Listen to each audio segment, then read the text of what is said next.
Hi, I'm Sarah with WTI. Nothing says you're in your 40s like filling up your two-car garage and then getting a shed because you need more space to put your stuff.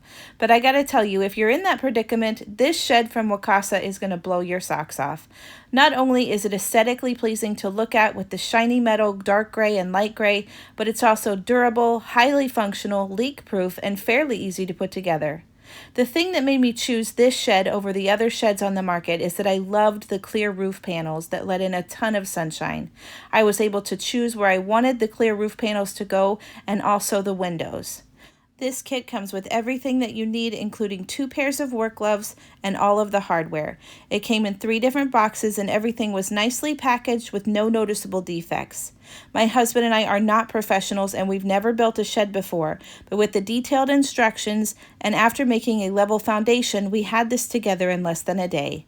This is definitely a 2-person job, but all the holes lined up pretty well, and as soon as I started listening to my husband instead of doing my own thing, everything went pretty smoothly.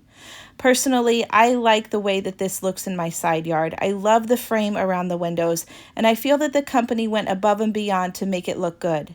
My husband's favorite thing about it is the double wide door so that he can bring in the lawnmower and other large items, and also that he can stand up comfortably in it even though he's over 6 foot. So this shed is definitely met our expectations and beyond. It's beautiful, functional, and gonna last us for years. But that's just my point of view.